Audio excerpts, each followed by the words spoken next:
Il restauro della serra o del giardino d'inverno, così detto, di Palazzo d'Arco è l'ultimo dei grandi interventi previsti in un grande piano di recupero, di restauro e di valorizzazione che Palazzo d'Arco ha potuto avere dal 2013 fino ad oggi. È un progetto che la Fondazione d'Arco ha deciso di avviare, è un progetto di grandi dimensioni dal punto di vista economico che completa il recupero degli ambienti. Naturalmente la nostra visione è quella di continuare in questo percorso. Sicuramente gli altri spazi sono, dal punto di vista architettonico, già sufficientemente in grado di accogliere naturalmente i visitatori di Palazzo d'Arco, del Museo di Palazzo d'Arco, e quindi diciamo che questo è l'ultimo fra i grandi progetti di recupero.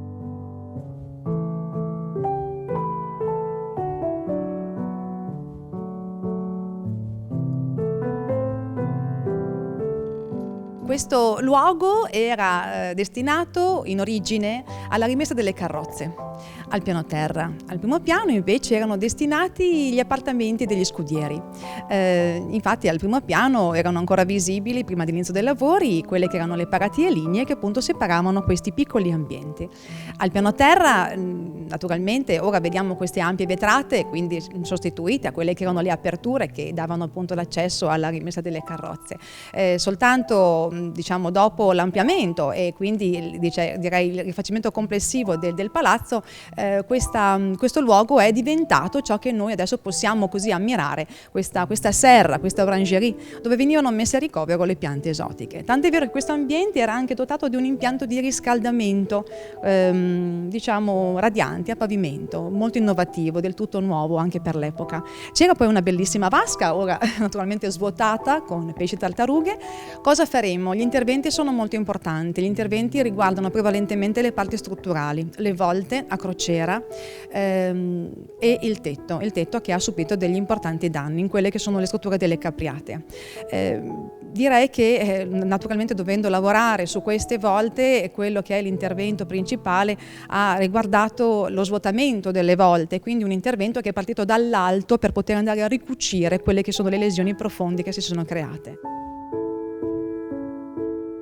La serra o il giardino d'inverno ha un dialogo particolare, speciale, con il meraviglioso giardino del palazzo e quindi completa nelle varie angolazioni quello che è il museo di Palazzo d'Arco, un palazzo settecentesco totalmente arredato che offre una visione di una casa aristocratica. Una palazzina, quella dello Zodiaco rinascimentale, che offre uno spunto per quanto riguarda la storia dell'arte, propriamente legata agli interventi di Giovanni Maria Falconetto, cinquecentesco, 1520, e un'altra angolazione che è quella delle scienze naturali.